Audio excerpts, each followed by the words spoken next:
Morning बच्चों, मैं आदर्श अग्रवाल आप सभी प्यारे प्यारे बच्चों का अपनी बेटी के यूट्यूब के चैनल मेरे पिताश्री की पाठशाला पर बहुत बहुत स्वागत करता हूं। बच्चों, ये चैनल मेरे को मेरी बेटी ने बना करके दिया है और इस चैनल का नाम उसने रखा हुआ है मेरे पिताश्री की पाठशाला।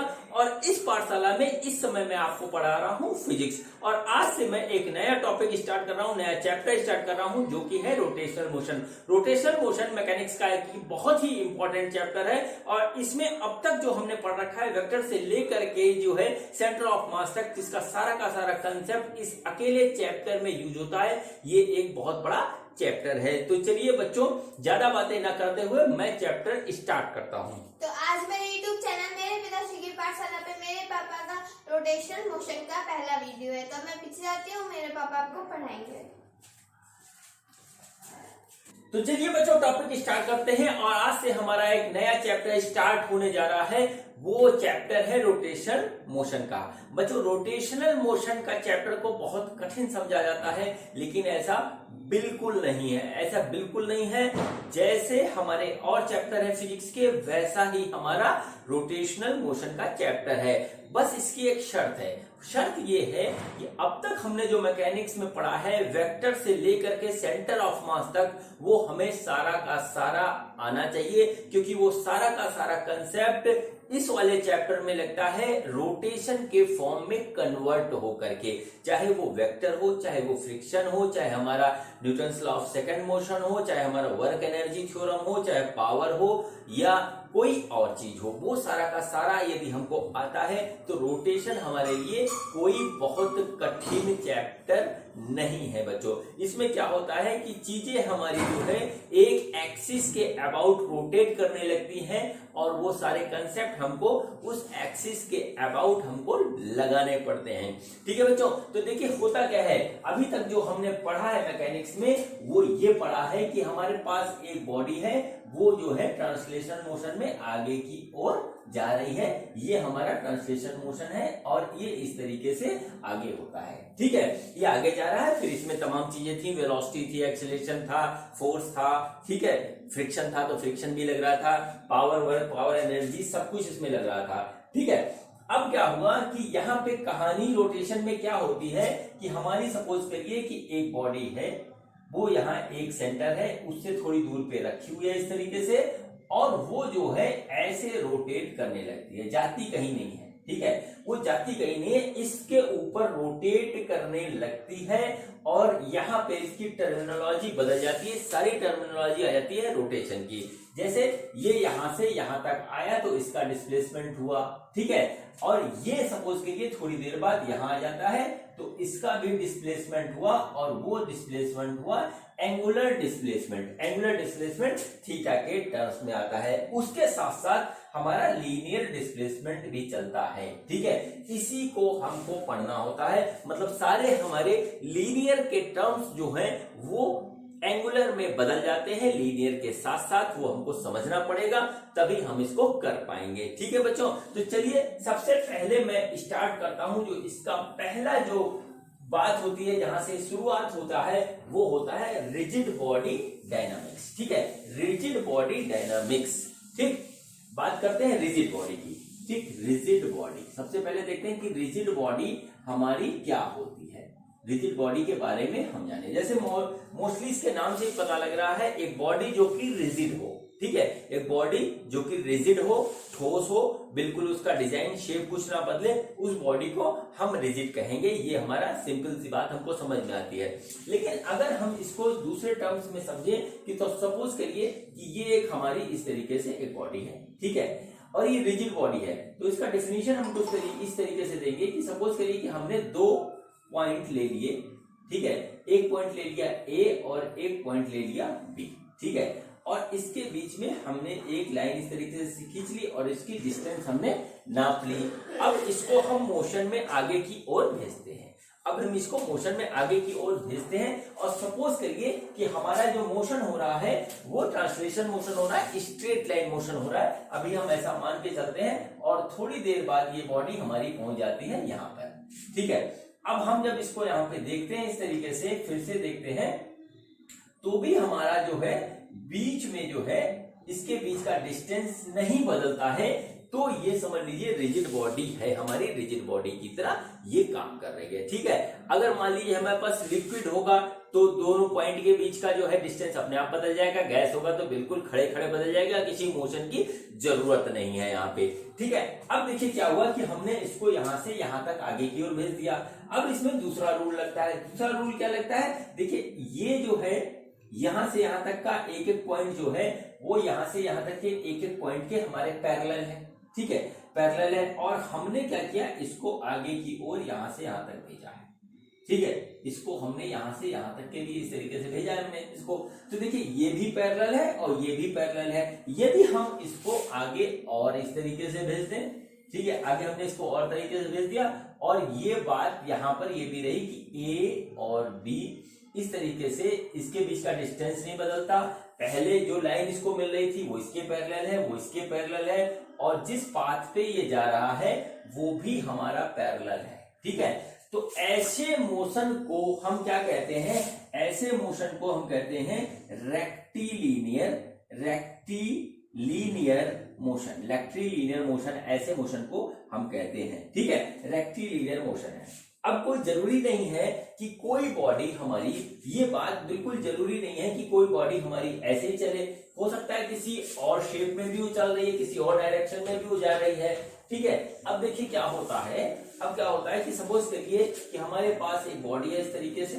ठीक है, इसके बाद बीच के दो पॉइंट हमने सेलेक्ट कर लिए, ये रिजिड बॉडी है, ये इस तरीके से यहाँ पे आ रही है। अब इसको उठा करके हमने ऐसे करके ऐसे रख दिया, मतलब क्या हुआ कि इसका मोशन हमारा कुछ इस तरीके से हुआ।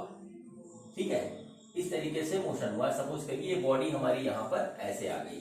ठीक है, और ये इसका पॉइंट है हमारा बी, ये इसका पॉइंट है हमारा ए, इस तरीके से देखिए। ठीक है, हमने इसको उठा करके ऐसे ऐसे ऐसे ऐसे, ऐसे करके यहाँ पे रख दिया। ठीक, ये हमने इस तरीके से कर दिया। ये देखिए इसके बीच में दूरी है। अब देखिए स्ट्रेट लाइन पे नहीं गई, ये थोड़ा सा कर्व पाथ पे गई। ठीक है, कर्व पाथ पे गई, लेकिन अभी भी जिस भी पॉइंट पे देखें तो देखिए सपोज करिए बॉडी कभी यहाँ पे रही होगी ऐसे। ठीक है, और ये इसका पॉइंट ए होगा, ये इसका पॉइंट बी होगा, तो ये ए हो गया, ये बी हो गया, तो इस तरीके से ये हमारा आ गया।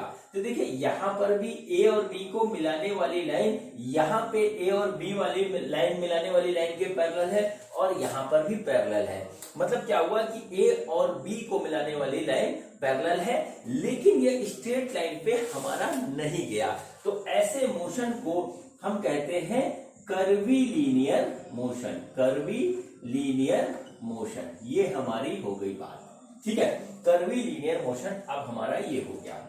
अब देखिए इसके बाद आता है हमारा रोटेशनल मोशन, और वो होता है थोड़ा सा डिफरेंट। वो होता है हमारा थोड़ा सा डिफरेंट। सपोज करिए यही हमारी एक बॉडी है इस तरीके से, ये वाली एक बॉडी है इस तरीके से, और इसमें हमने दो पॉइंट सेलेक्ट किए इस तरीके से, एक पॉइंट ए लिया और एक पॉइंट बी लिया। ठीक है, लेकिन हमने क्या किया, यहां पर इसको जो है हमने एक कील ठोक करके इसको यहां पर टांग दिया। जैसे हमारे पास हमारे घरों में दीवारों पे या तो कोई कैलेंडर टंगा रहता है, या समझ लीजिए कि हमारा मिरर टंगा रहता है, या कोई फोटो टंगी रहती है, इस तरीके से टंगी रहती है। और अब हम इसको आगे भेजते हैं तो क्या होता है कि जो पार्ट यहाँ से फिक्स है, जहां पे वो हिंज है, जहां पे वो पिवोटेड है, वो पार्ट यहीं रहेगा, और बाकी का पार्ट हमारा मूव करेगा। तो हमारा मोशन कुछ इस तरीके से हो जाता है। मोशन कुछ इस तरीके से हो जाता है। पॉइंट ए तो यहाँ पे रहता है, लेकिन पॉइंट बी हमारा यहाँ चला जाता है, इस तरीके से आ जाता है। ठीक, इस तरीके से आ जाता है, लेकिन इनके बीच की डिस्टेंस नहीं बदलती। ए और बी के बीच की डिस्टेंस नहीं बदलती है। तो ये हमारा हो गया रिजिड बॉडी, ये हमारी हो गई रिजिड बॉडी। और इसका जो पॉइंट बी है वो एक सर्कुलर पाथ पे आ गया। अब देखिए ए और बी के बीच में कितने पॉइंट हैं, बहुत ढेर सारे पॉइंट हैं। अगर हम सबको देखेंगे तो सारे पॉइंट हमारे आ गए एक सर्कुलर पाथ पे। ठीक है, एक सर्कुलर पाथ पे। अब क्या होता है, इसका मतलब क्या हुआ कि when a body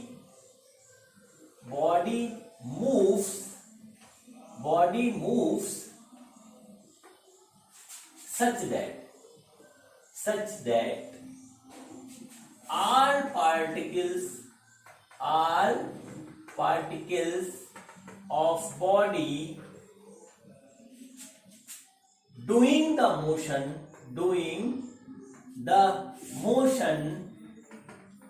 on a circular form, then such type of motion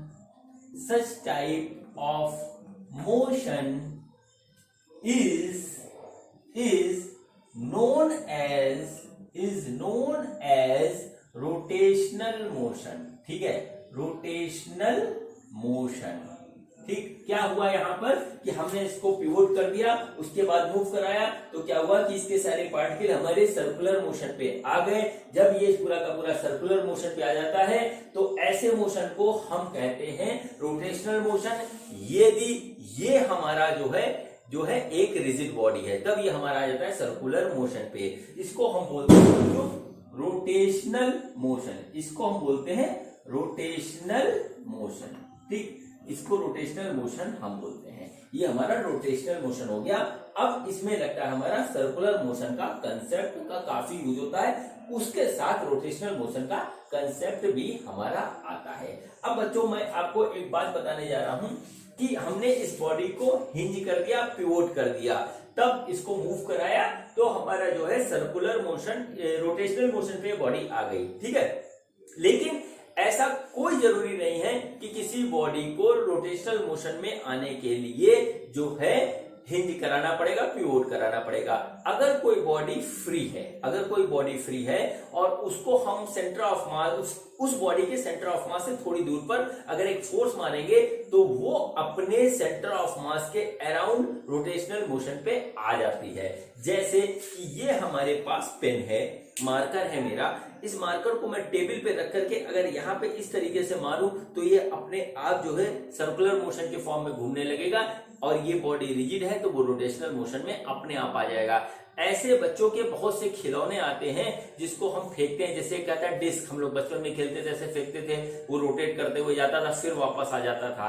ठीक है, फ्लाई व्हील आता है, लट्टू आता है, और जैसे कि मान लीजिए हम लोग क्रिकेट खेलते हैं तो क्रिकेट में भी हम बॉल को जब फेंकते हैं तो देखिए वो ट्रांसवर्स भी आगे जाता है और रोटेट करते हुए भी जाता है। ठीक है, तो जब कोई बॉडी सुन लीजिए, जब कोई बॉडी अपने सेंटर ऑफ मास के अराउंड रोटेट करती है और हिंज नहीं होती है, नोट कर लीजिए इसको, when a body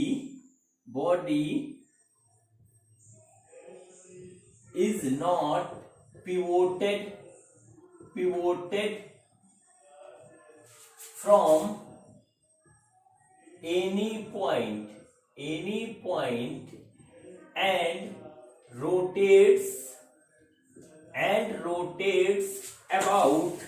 and rotates about its center of mass,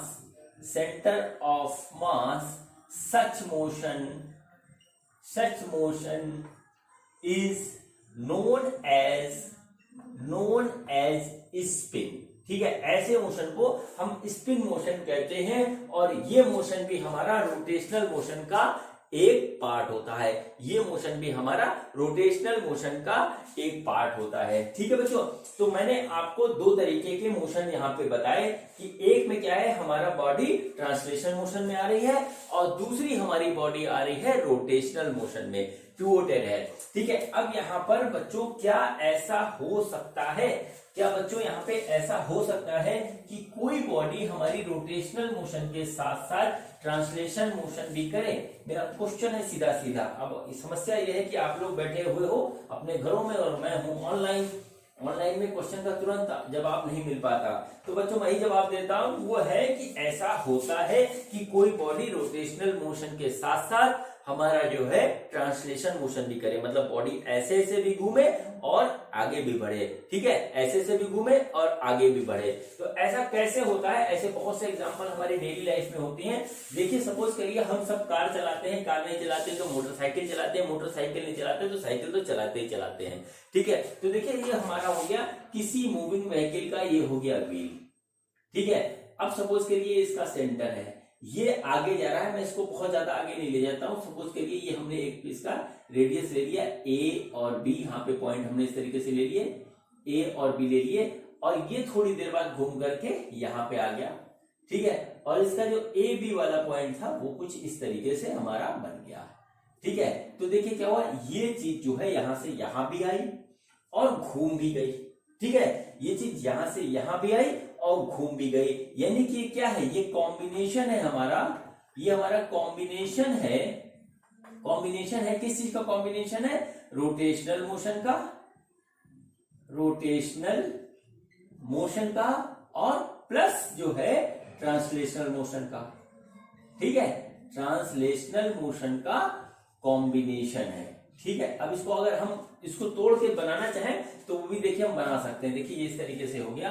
इसको अगर हम देखें, सपोज करिए कि हम इस बॉडी को यहाँ पे पहले रखी हुई थी इस तरीके से, ये बॉडी हमारी इस तरीके से रखी हुई थी, ये इसका पॉइंट ए है, ये इसका पॉइंट बी है। इसको हम उठा करके हमने यहाँ पे शिफ्ट कर दिया इस तरीके से, ठीक है। उठा करके हमने यहाँ पे शिफ्ट कर दिया, तो देखिए इसकी पोजीशन बदल गई, इसकी पोजीशन बदल गई, ये पॉइंट बी हो गया, ये पॉइंट ए हो गया। अब हमने क्या किया, इसको यहीं पे घुमा दिया, ठीक है। यहीं पे हमने इसको इस तरीके से घुमा दिया, तो देखिए क्या हुआ, इसका डायरेक्शन हमारा, ये बी का डायरेक्शन बदल गया, ए बी का डायरेक्शन बदल गया, यहीं पे घुमा दिया। तो देखिए क्या हो गया, ये हमारा हो गया ट्रांसलेशनल मोशन, ट्रांसलेशनल मोशन, और ये हमारा आ गया जो है रोटेशनल मोशन, ठीक है। रोटेशनल मोशन, ये हमारी बात आ गई। अब बच्चों इस टाइप के मोशन को हम क्या कहते हैं, हम कहते हैं प्लेनर मोशन। प्लेनर मोशन इस टाइप के मोशन को कहते हैं, और ये बच्चों इस चैप्टर के सबसे लास्ट में पढ़ाया जाएगा, जिसको हम बोलते हैं रोलिंग। बहुत इजी होता है, बहुत इजी होता है, कभी घबराइएगा मत। रोलिंग मोशन पूरा, अगर ये मेरी आपने रोटेशनल का पूरी सीरीज देखी तो आपको बिल्कुल हलवा लगने लगेगा। रोटेशनल मोशन मुझे बहुत इजी लगता है, ठीक है, इसमें कुछ है नहीं। चलिए खैर बात आगे करते हैं। तो रोलिंग मोशन में हम आएंगे। बेसिकली रोलिंग का जो हिंदी होती है वो होती है लुढ़कना, ठीक है, लुढ़कना। कोई चीज लुढ़कती हुई चली जाए तो हमारी जो है वो रोलिंग मोशन में आ जाती है, ठीक। अब बच्चों यहां पर बात करते हैं, हमने आपसे 3 बार बताई, ट्रांसलेशनल मोशन बताया, उसके बाद जो है रोटेशनल मोशन बताया, और उसके बाद जो है रोलिंग मोशन या प्लेनर मोशन के बारे में बात करी। तो बच्चों सबसे पहले मैं आपको रोटेशनल मोशन की टर्मिनोलॉजी समझाता हूं, और रोटेशनल मोशन की टर्मिनोलॉजी समझने के लिए हमको एक चीज बिल्कुल क्लियर होनी चाहिए, हमको सर्कुलर मोशन का हमारा जो है कंसेप्ट पूरी तरीके से क्लियर होना चाहिए। सर्कुलर मोशन का कंसेप्ट हमारा बिल्कुल क्लियर होना चाहिए, तभी हम इसको कर पाएंगे। तो इसको पढ़ने से पहले आप सर्कुलर मोशन का वीडियो मेरा कायदे से देख लीजिएगा, ठीक है। मैं अभी आपको बातें बता रहा हूं, ऐसी बात नहीं कि मैं छोड़ रहा हूं। सर्कुलर मोशन का पूरा जो है वीडियो कायदे से देख लीजिएगा, उसके सवाल भी कर लीजिएगा, क्योंकि उसका पूरा यूज इसमें होने वाला है। मैंने आपसे वीडियो की स्टार्टिंग में कहा था कि रोटेशनल मोशन को समझने के लिए वेक्टर से लेकर के सेंटर ऑफ मास तक का पूरा कंसेप्ट हमको आना चाहिए, तभी रोटेशनल मोशन बहुत इजी है। तो चलिए बच्चों स्टार्ट करते हैं, ठीक है। सपोज करिए कि जो है हमारे पास एक यहां पर इस तरीके से, चलिए रॉड ले लेते हैं, इस तरीके से हम एक रॉड ले लेते हैं। ये हमारे पास एक रॉड है, ये रखी हुई है, और इसको हम यहां से इसके अराउंड जो है इसको फिक्स कर देते हैं, एक पॉइंट से इसको फिक्स कर देते हैं, और फिक्स करने के बाद इसको घुमाते हैं। तो घुमाने पे क्या होगा, देखिए रॉड थोड़ी देर बाद यहाँ पे इस तरीके से पहुंच जाएगी, ठीक है। रॉड इस तरीके से यहाँ पे पहुंच जाएगी, और ये एंगल बना लेगी थीटा, ठीक है। अगर इसको हम और घुमाएंगे तो रॉड हमारी थोड़ी देर बाद इस तरीके से यहाँ पे पहुंच जाएगी, ठीक। और यदि इसके बाद और घुमाएंगे तो रॉड हमारे पास इस तरीके से यहाँ पे पहुंच जाएगी, और ये घूमती रहेगी अगर हम इस चीज को यहाँ पे कहते रहेंगे। तो देखिए हम यहाँ पे 2 चीज आपको बना के दिखा रहे हैं, जो है टेबल बना के दिखा रहे हैं, उसको हमें स्टडी करना पड़ेगा। एक होता है हमारा लीनियर मोशन, ठीक है, एक होता है हमारा लीनियर मोशन, और दूसरा होता है हमारा रोटेशनल मोशन, ठीक है। रोटेशनल मोशन या सर्कुलर मोशन, कुछ भी इसको यहाँ पे कह लें। तो लीनियर मोशन में हमारा होता है सबसे पहले डिस्प्लेसमेंट, और इसमें आता है हमारा एंगुलर डिस्प्लेसमेंट। देखिए सब चीज बदलती जाएगी एंगुलर के फॉर्म में। यहाँ पर होती है हमारी वेलोसिटी के बाद यहाँ पर आता है हमारा एंगुलर वेलोसिटी, जिसको ओमेगा से डिनोट किया जाता है। यहाँ पर वेलोसिटी के बाद एक टर्म आता है एक्सेलरेशन, एक्सेलरेशन आता है। और यहां पर जो आता है हमारा जो है एक्सेलरेशन आता है, और एक्सेलरेशन यहां पर आता है एंगुलर एक्सेलरेशन। एक्सेलरेशन यहां पर आता है दो तरीके का, अगर ट्रांसलेट जो है टेंजेंशियल एक्सेलरेशन है तो एंगुलर एक्सेलरेशन आएगा, और सेंट्रीपिटल एक्सेलरेशन भी हमारा एक होता है। सेंट्रीपिटल एक्सेलरेशन होता है सर्कुलर मोशन का टाइम, उसमें एंगुलर एक्सेलरेशन नहीं होता है। बच्चों इसके बाद एक टर्म आता है हमारा फोर्स। फोर्स ही रिस्पॉन्सिबल होता है एक्सेलरेशन के लिए और वेलोसिटी के लिए, और डिस्प्लेसमेंट के लिए फोर्स रिस्पॉन्सिबल होता है। ठीक है, ये डायनेमिक्स का पार्ट होता है। और यहां पर एक टर्म आता है हमारा टॉर्क। ठीक है, इसको हम बोलते हैं टॉर्क, है टॉर्क, इसको बोलते हैं हम टॉर्क। ठीक, इसको बोलते हैं टॉर्क। टॉर्क के बाद बच्चों हमारा जो आता है वो आता है मोमेंटम। तो यहां पर होता है हमारा मोमेंटम, जिसको हम कहते हैं पी से डिनोट करते हैं, पी से डिनोट करते हैं, पी से डिनोट करते हैं। यहां पर एक नया टर्म आता है, वो कहलाता है एंगुलर मोमेंटम, और उसको हम जो है एल से डिनोट करते हैं। एंगुलर मोमेंटम उसको हम एल से डिनोट करते हैं। इसके बाद बच्चों आती है हमारी बात आती है, वो आती है मास। जैसे F बराबर ma हम लिखते हैं, तो यहां पर होता है हमारे पास m, m होता है हमारा इनर्शिया, m होता है हमारा इनर्शिया। ठीक है, यहां पर टॉर्क बराबर आता है आई अल्फा, और I होता है हमारा moment of inertia, moment of inertia. ठीक है, मोमेंट ऑफ इनर्शिया। इसके बाद बच्चों एक चीज हमने पढ़ी थी काइनेटिक एनर्जी। काइनेटिक एनर्जी हमने पढ़ी थी, काइनेटिक एनर्जी पढ़ी थी हमने 1/2 mv²। यहां पर क्या होता है, यहां पर आती रोटेशनल काइनेटिक एनर्जी। ठीक है, देखिए सब कुछ वही है, रोटेशनल काइनेटिक एनर्जी, और ये होता है 1/2 I ω²। ठीक है, I ω²। इसके बाद हमने क्या पढ़ा था, हमने पढ़ा था वर्क एनर्जी थ्योरम, पढ़ा था वर्क एनर्जी थ्योरम। ठीक है, वो थ्योरम इसमें भी लगता है। ठीक है, इसमें क्या होता है, इसमें भी वर्क एनर्जी थ्योरम लगता है। जब उसको पढ़ाऊंगा तो आप देखिएगा किस तरीके से लगता है, क्या होता है। इसके अलावा हमारे पास क्या था, work done by a force, work done by a force, और यहां पे क्या है, work done by A torque. ठीक है, work done by A torque. देखिए फोर्स हमारा टॉर्क के एनालॉगी है, फोर्स जो है हमारा टॉर्क का एनालॉगी है, तो वर्क डन बाई फोर्स हमारा वर्क डन बाई टॉर्क है।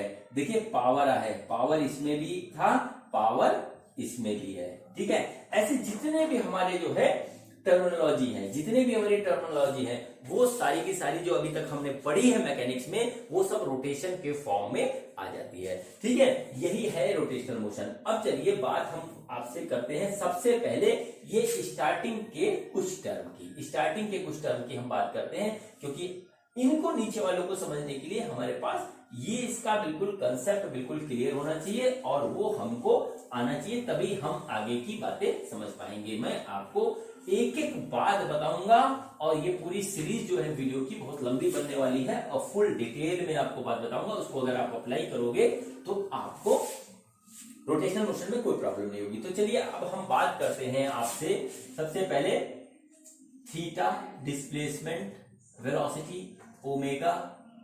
ठीक है, और इसमें एक आर भी आता है टर्म, वो कुछ नहीं बदलता है, और उसके बाद एटी, एसी, अल्फा।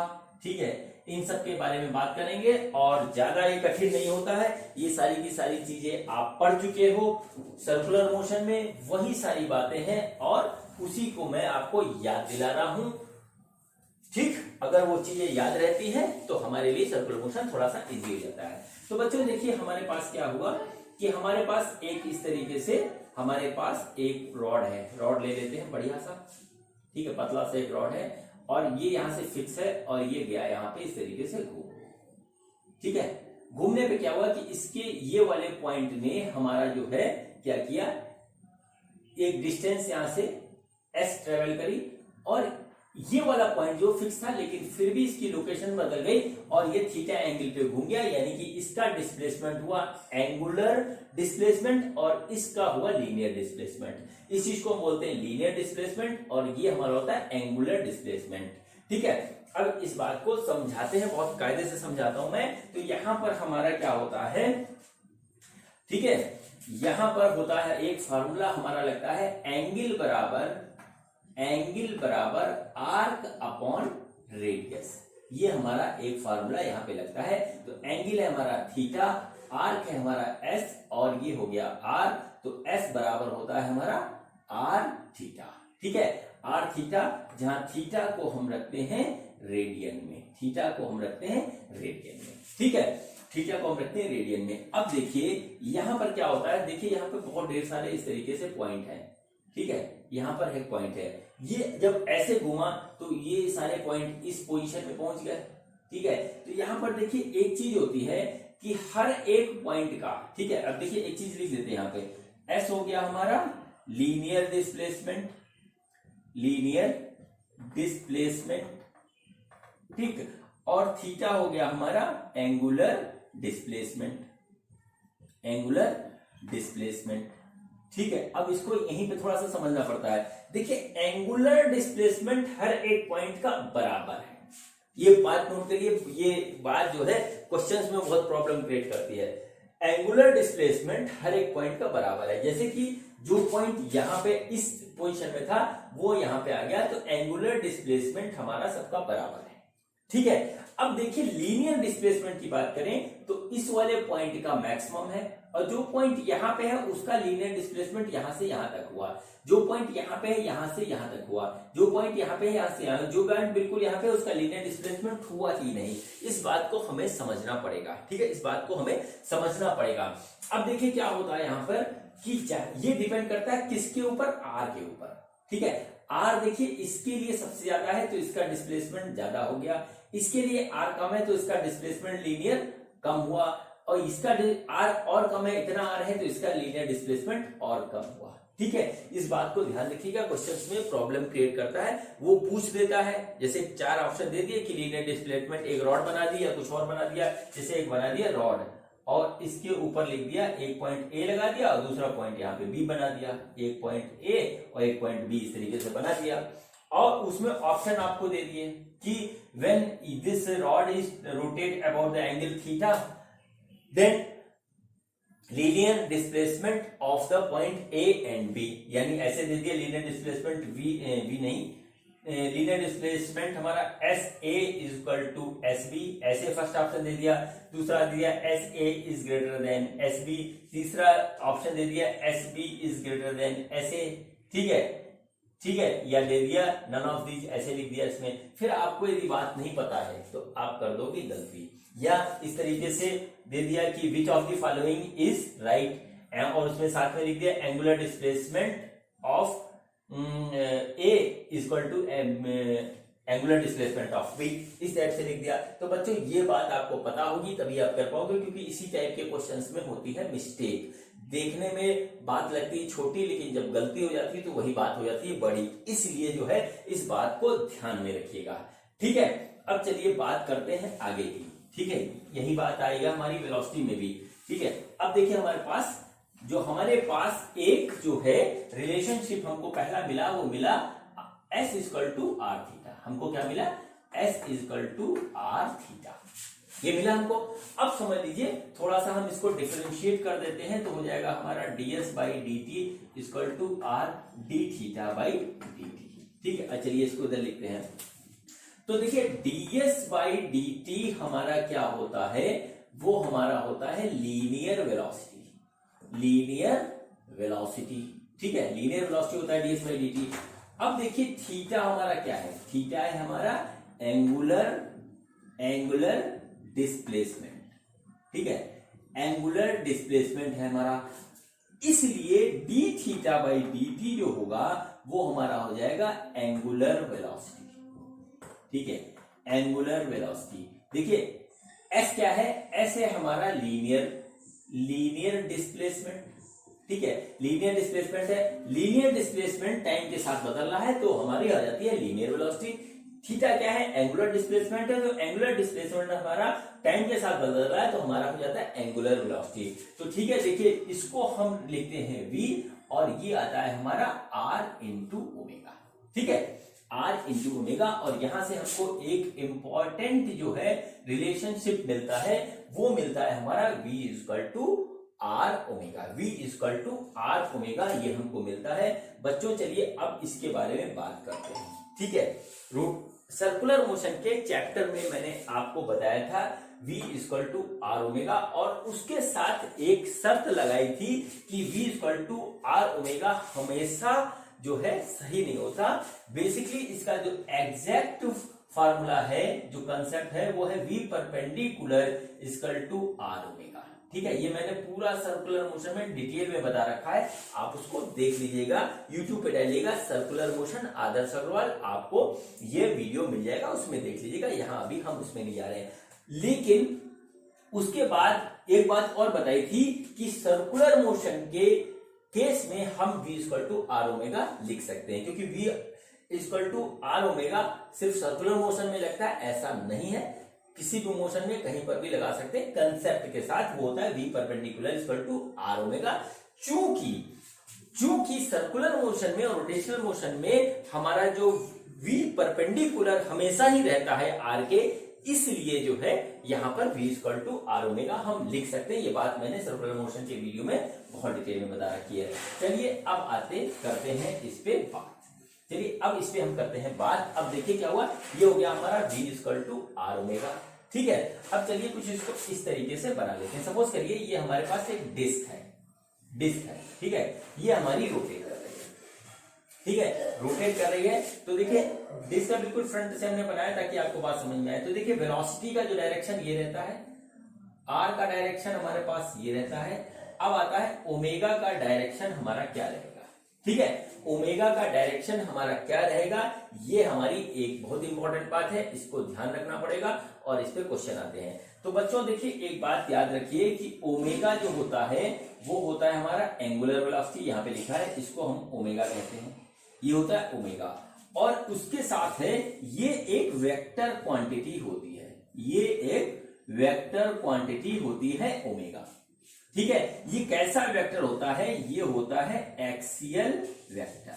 कौन सा वेक्टर होता है, ये होता है एक्सियल वेक्टर। अब बच्चों एक्सियल वेक्टर क्या होता है, चलिए इस पे करते हैं बात। एक्सियल वेक्टर होता है बच्चों हमारा, जो एक्सियल वेक्टर होता है वो होता है एक्सिस के अराउंड। देखिए ये डिस्क है, ये ऐसे ऐसे रोटेट कर रही है, तो इसका एक्सिस है ये, ठीक है, इसका एक्सिस है हमारा ये, तो ये हमारा इस तरीके से इधर रहता है, ठीक है। देखिए तीनों चीज हमारी परपेंडिकुलर रहती है एक दूसरे के, ठीक है। v r के परपेंडिकुलर है और r के परपेंडिकुलर हमारा ओमेगा आता है।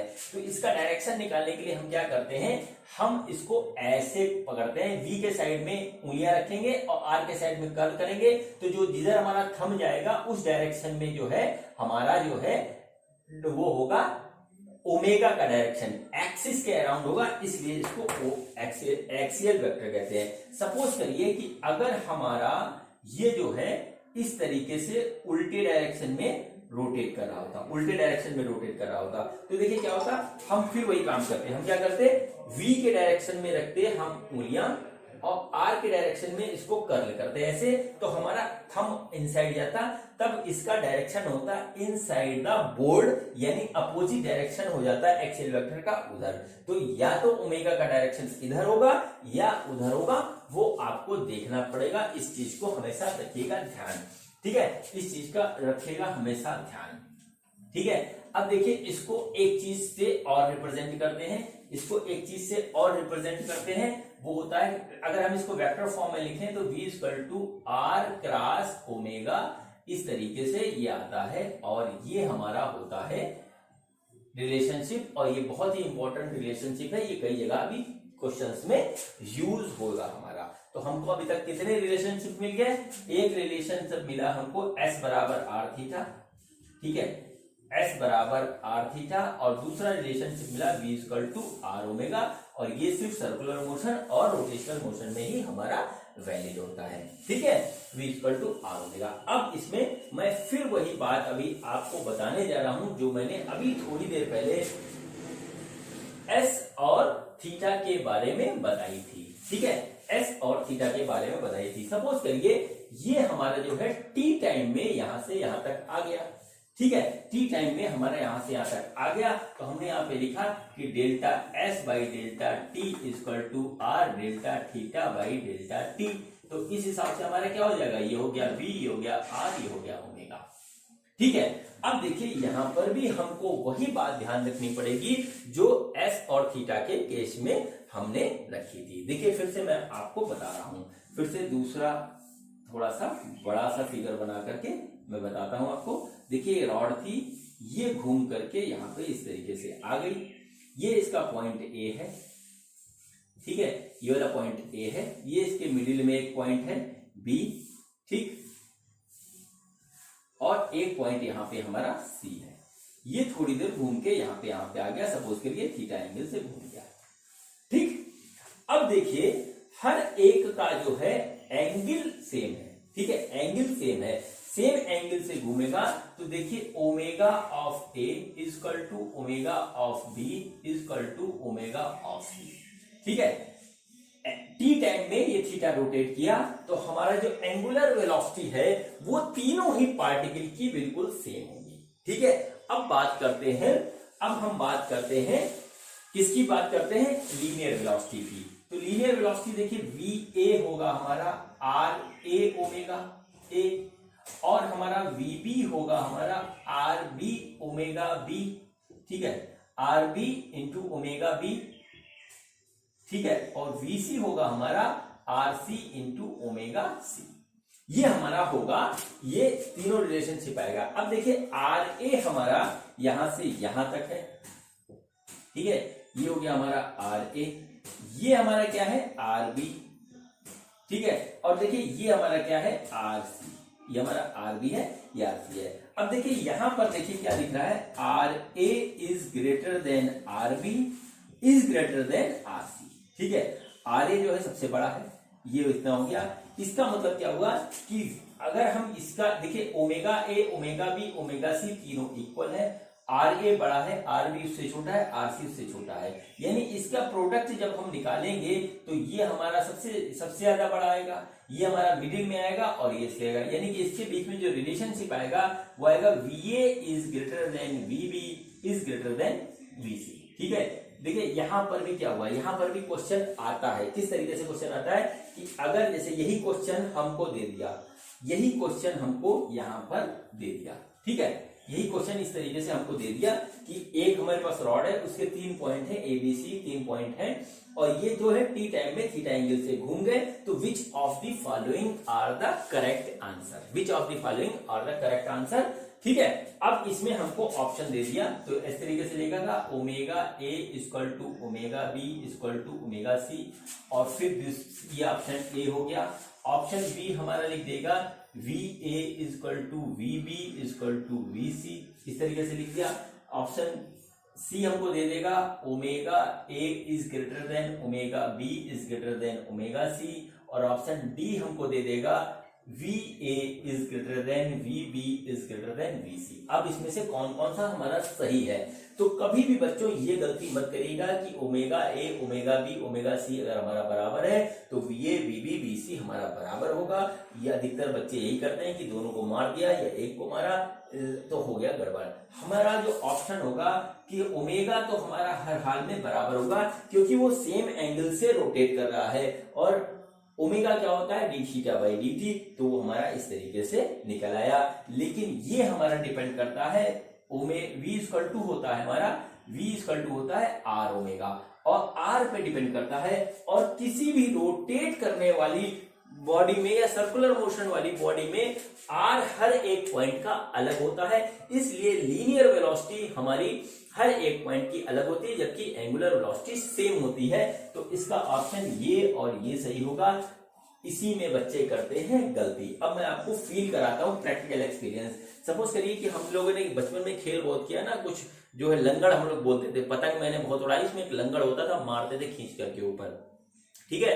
तो उसमें क्या होता है, यदि आप किसी पेंडुलम बना करके ऐसे ऐसे घुमाओ ऐसे ऐसे घुमाओ, तो पेंडुलम को अगर छोटा रखोगे तो वेलोसिटी कम रहेगी, बड़ा कर दोगे तो घुमाओगे तो वेलोसिटी जो है पॉइंट की ज्यादा होगी। क्या होता है कि आर बढ़ जाता है, जब आप छोटा रखते हो तो आर छोटा रहता है तो वेलोसिटी कम रहती है, जब आप बड़ा कर देते हो तो हमारा जो है आर बदल जाता है और वेलोसिटी हमारी बढ़ जाती है। इस बात को ध्यान रखना, जब क्वेश्चंस करेंगे आप, मैं तो करवाऊंगा, उसके बाद जो प्रैक्टिस में आप क्वेश्चन करेंगे या एग्जाम देने जाएंगे वहां जो क्वेश्चन करेंगे उसमें यहीं पे गलती होती है। इसीलिए मैंने स्टार्टिंग में बोला था आपसे कि V equal to r omega, देखने में तो इजी लगता है लेकिन होता इतना सिंपल नहीं है, इसमें काफी होती है टिपिकल।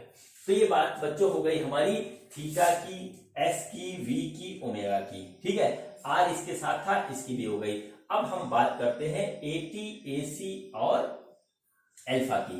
एटी, एसी और अल्फा की हम बातें करते हैं क्योंकि अब ये जो है वेलोसिटी से भी ज्यादा टिपिकल पॉइंट ये हमारा इस तरीके से आ गया, जिसको हम बोलते हैं एसी, एटी और अल्फा, यानी कि सेंट्रीपिटल एक्सीलरेशन, लीनियर एक्सीलरेशन और हम या ट्रांसवर्स एक्सीलरेशन, टेंजेंशियल एक्सीलरेशन या और हम बोलेंगे एंगुलर एक्सीलरेशन। तो सबसे पहले मैं आपको यहां पे लिख के बताता हूं।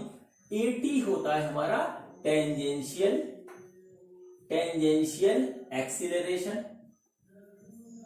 एक्सीलरेशन और एसी होता है हमारा सेंट्रीपिटल एक्सीलरेशन,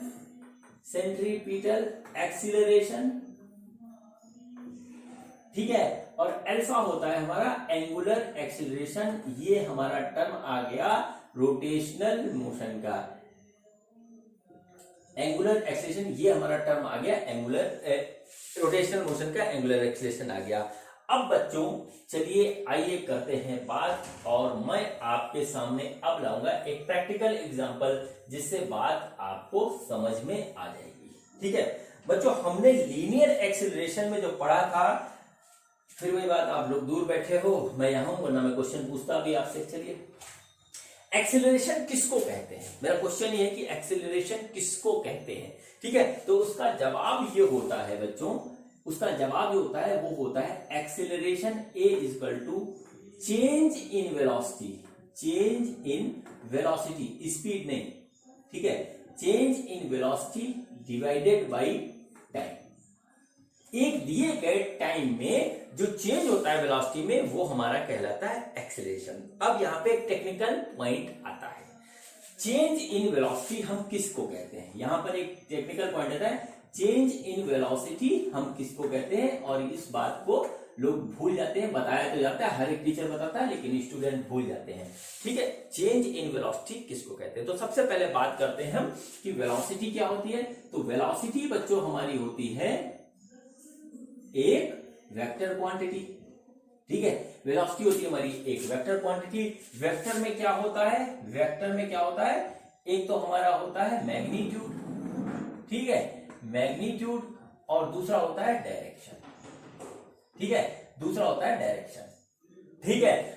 अब क्या हुआ, यदि हमारा मैग्नीट्यूड में चेंज हो और डायरेक्शन में ना चेंज हो, ठीक है, क्या हो रहा है, पहला हमारा है मैग्नीट्यूड चेंज हो रहा है, ठीक है, चेंज हो रहा है, डायरेक्शन चेंज नहीं हो रहा है, ठीक है, not change, direction not change, हम ऐसे लिखते हैं नॉट चेंज,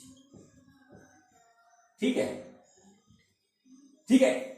और दूसरे केस में क्या हो रहा है कि हमारा मैग्नीट्यूड नॉट चेंज, सेम है, नहीं बदल रहा है, ठीक, और डायरेक्शन चेंज हो रहा है, ठीक है, डायरेक्शन चेंज हो रहा है। और तीसरा केस है हमारा कि मैग्नीट्यूड और डायरेक्शन दोनों हमारे चेंज हो रहे हैं। देखिए यही 3 केस बनते हैं।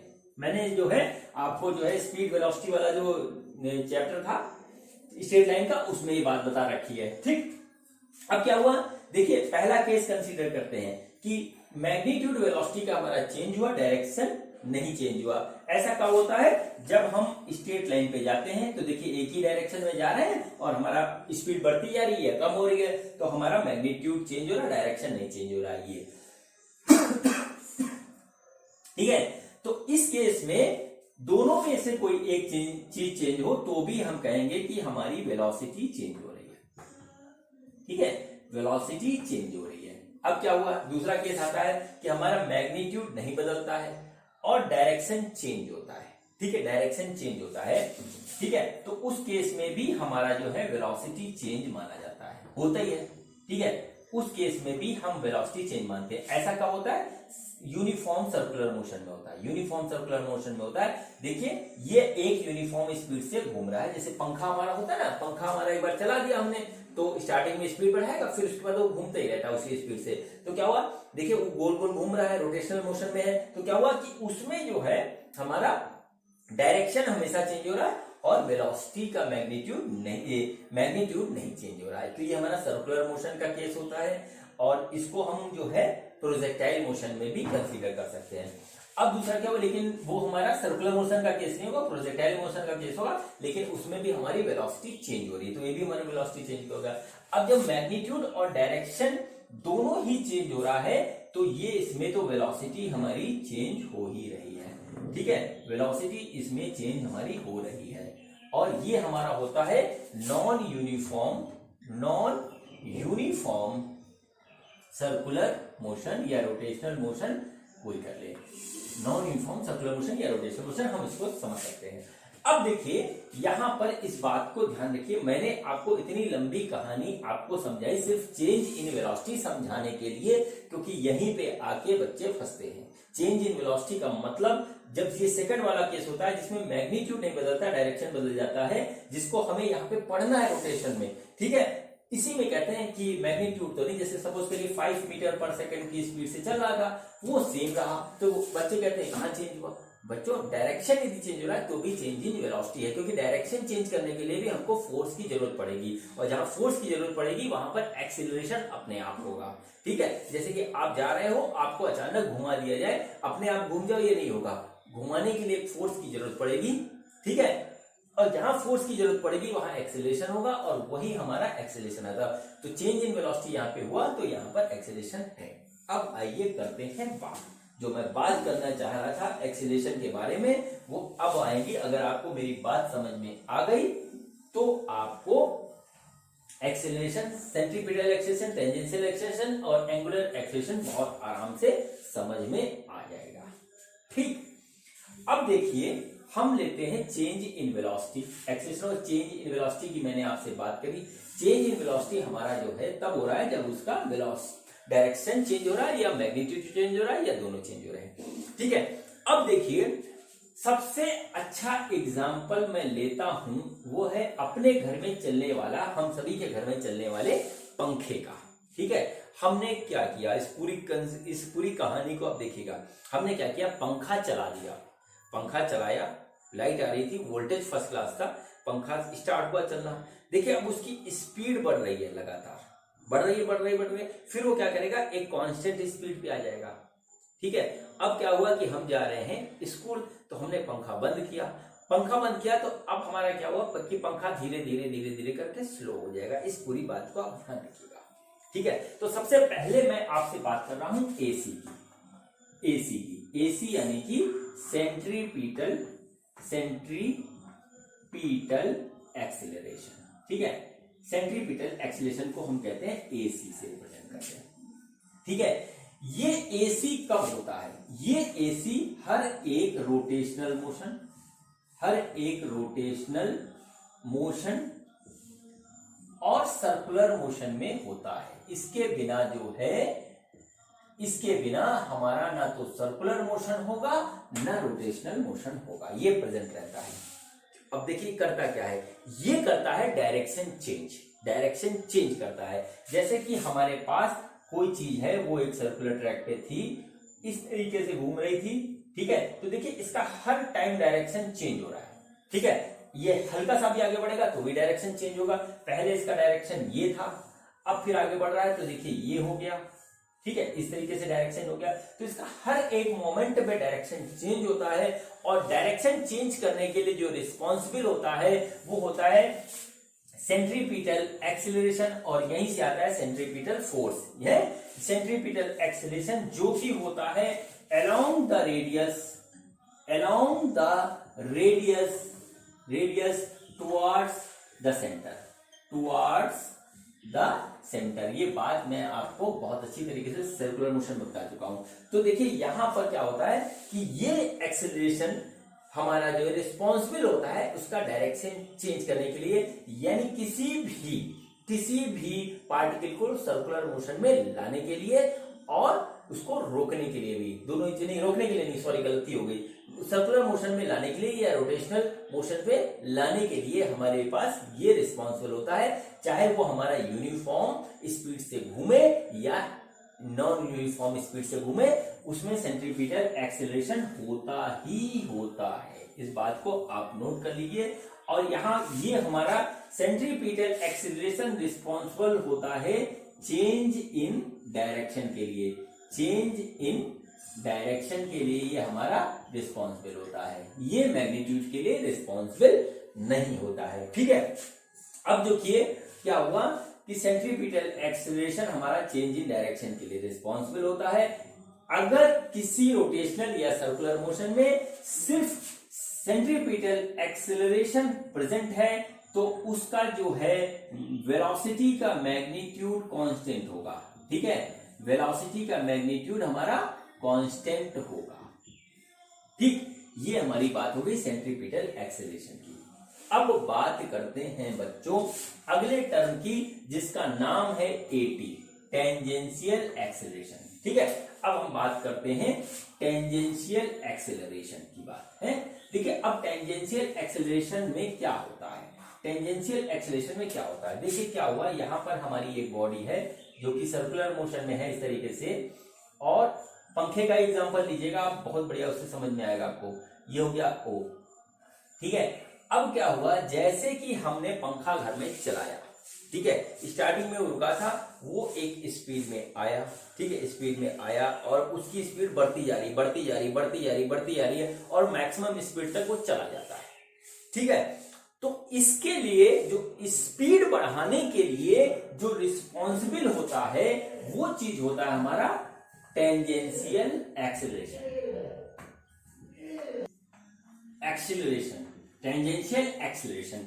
टेंजेंशियल एक्सेलरेशन क्या कहता है, इसकी जो है लीनियर स्पीड को बढ़ाता जाता है। ठीक है, लीनियर स्पीड को बढ़ाता जाता है और ये जो इसकी स्पीड बढ़ती जाती है तो पंखा हमारा अपने आप तेज होता जाता है। और जब हमारा चेंज इन वेलोसिटी आएगा, चेंज इन वेलोसिटी आएगा मतलब देखिए उसके वेलोसिटी का मैग्नीट्यूड भी बदल रहा है। ठीक है, उसका मैग्नीट्यूड भी बदल रहा है तो वहां पर एक्सेलरेशन जरूर होगा, वहां पर एक एक्सेलरेशन जरूर होगा, ये बात आप जानते हैं अच्छी तरीके से। तो वो हमारा जो है रिस्पॉन्सिबल होता है उसके लिए टेंजेंशियल एक्सेलरेशन, पंखे की स्पीड बढ़ाने के लिए। और पंखे का एग्जांपल आप किसी भी रोटेशनल या सर्कुलर मोशन पे लगा सकते हैं। ठीक है, तो वो हमारा बढ़ाने के लिए रिस्पॉन्सिबल होता है। अब देखिए क्या होता है कि ए टी जो है वो हमारा बढ़ा रहा है वी।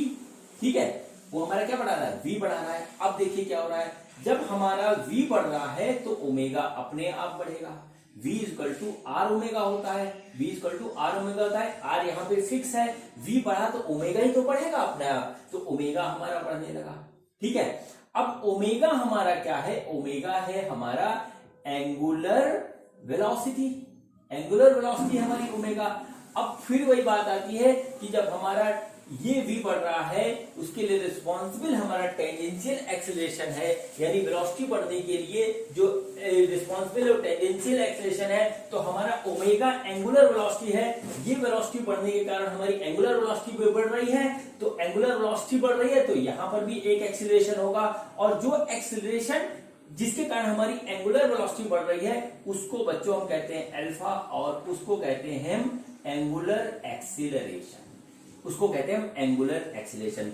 मतलब जो एक्सीलरेशन हमारा लीनियर वेलोसिटी बढ़ाने के लिए रिस्पॉन्सिबल है वो टेंजेंशियल एक्सीलरेशन कहलाता है या लीनियर एक्सीलरेशन कहलाता है, और जो एक्सीलरेशन हमारा एंगुलर वेलोसिटी बढ़ाने के लिए रिस्पॉन्सिबल है वो हमारा एंगुलर एक्सीलरेशन कहलाता है। किसी भी रोटेशनल मोशन में दो तरीके के एक्सीलरेशन हो सकते हैं, एक तो टेंजेंशियल और दूसरा सेंट्रीपिटल एक्सीलरेशन। हर एक सर्कुलर मोशन और रोटेशनल मोशन में हमारा ये वाला एक्सीलरेशन होता ही होता है। ठीक है, ये हो भी सकता है और नहीं भी हो सकता है। अब मैं आपको फिर वही पंखे का एग्जांपल देता हूं। जैसे ही आपने पंखा चलाया तो पंखे की स्पीड हमारी बढ़ी, और एक बढ़ने के जब तक वो बढ़ती रही तब तक हमारे पास ये वाला एक्सीलरेशन और ये वाला एक्सीलरेशन दोनों रहा। क्योंकि इसके बिना हमारा सर्कुलर और रोटेशनल मोशन पॉसिबल ही नहीं है। ठीक है, जब तक स्पीड बढ़ती रही तब तक टेंजेंशियल एक्सेलरेशन वहां पे रहा, और फिर जब वो कांस्टेंट स्पीड पे आ जाता है तो ये हो जाता है हमारा तुरंत जीरो, टेंजेंशियल एक्सेलरेशन जीरो। अब सिर्फ यही एक्सेलरेशन है। अब हमने पंखा किया बंद, पंखा बंद करते ही फिर से टेंजेंशियल एक्सेलरेशन एक्टिवेट हो जाता है। क्यों? क्योंकि पहले वो जो एक्सेलरेशन था वो स्पीड बढ़ाने के लिए जो रिस्पॉन्सिबल था, अब जो एक्सेलरेशन टेंजेंशियल है वो स्पीड घटाने के लिए हमारा रिस्पॉन्सिबल है। और बात हुई है चेंज इन वेलोसिटी का। चेंज इन वेलोसिटी का मतलब हमेशा बढ़ना नहीं होता है, घटने को भी चेंज हम चेंज कह रहे हैं, चाहे हम बढ़े स्पीड या चेंज स्पीड घटे, हमारी जो है चेंज हो रही है, उस चीज को हम कहते हैं चेंज इन वेलोसिटी। और दोनों ही केस में हमारा एक एक्सीलरेशन लगता है, यानी कि एक फोर्स अप्लाई करना पड़ता है, और जहां पे फोर्स अप्लाई होगा वहां एक्सीलरेशन अपने आप ही होगा।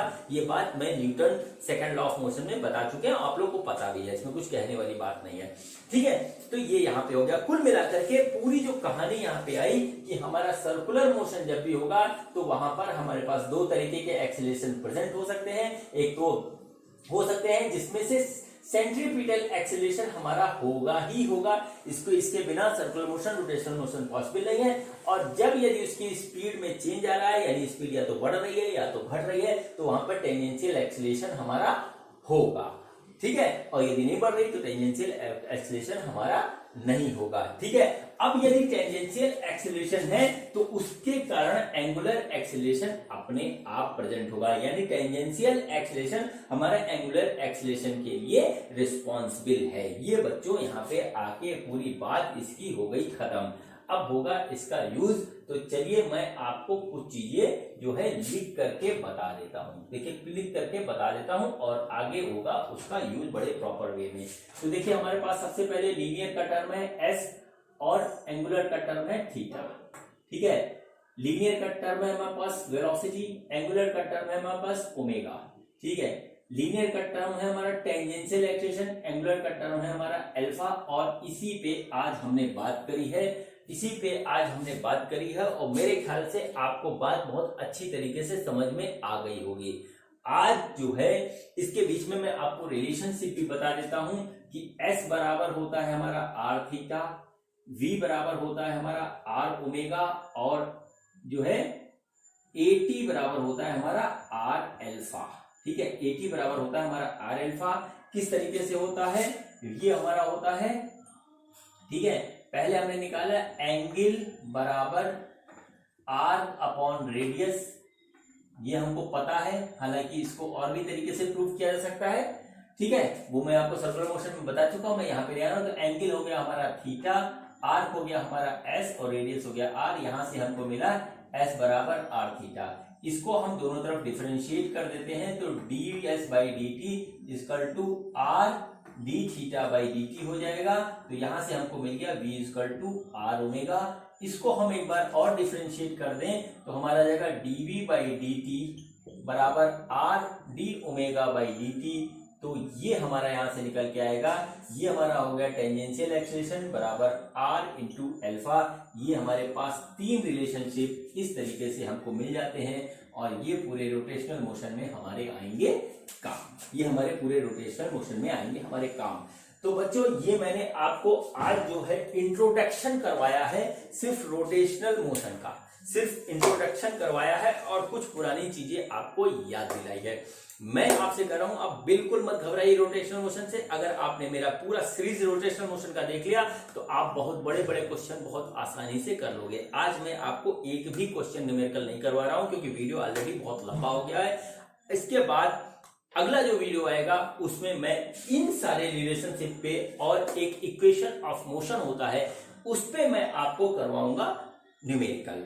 तो ठीक है, इसको पढ़ते रहिए, समझते रहिए, और मिलते हैं अब नेक्स्ट वीडियो में रोटेशनल मोशन के नए कंसेप्ट के साथ। Thank you.